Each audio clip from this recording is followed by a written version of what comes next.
സംസ്ഥാനത്ത് സ്വർണ്ണവിലയിൽ വീണ്ടും ഇറക്കം. തുടർച്ചയായി രണ്ടാം ദിനവും വില ഇറങ്ങിയത് ആഭരണപ്രിയരെ ആകർഷിച്ചിട്ടുണ്ട്.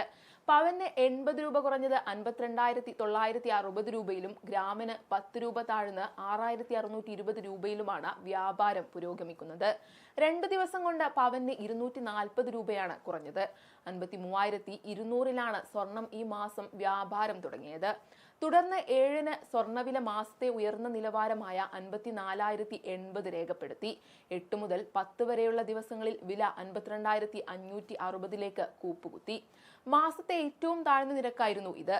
ആഗോള വിപണിയിലെ കയറ്റിറക്കങ്ങളും ഡോളർ രൂപ വിനിമയ നിരക്കിലുണ്ടായ ഏറ്റക്കുറച്ചിലുകളും ഓഹരി വിപണികളുമാണ് സ്വർണ്ണവിലയിൽ പ്രതിഫലിക്കുന്നത്.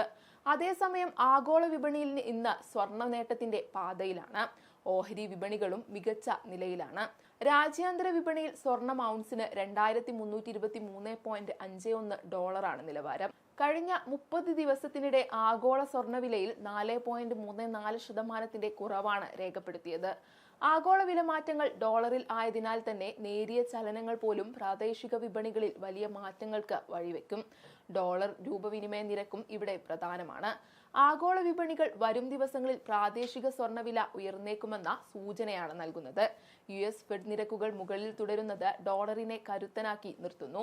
ഇതും പ്രാദേശിക സ്വർണ്ണവിലയെ സ്വാധീനിക്കാം.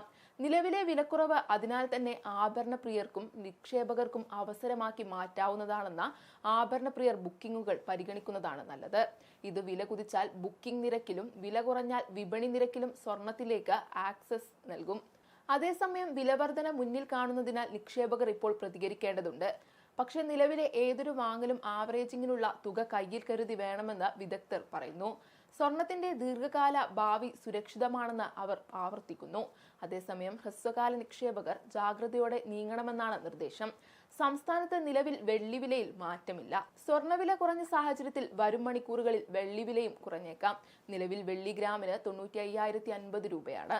8 ഗ്രാം വെള്ളിക്ക് 764 രൂപയും 10 ഗ്രാമിന് 955 രൂപയുമാണ്. വെള്ളി കിലോക്ക് 95,500 രൂപയാണ്.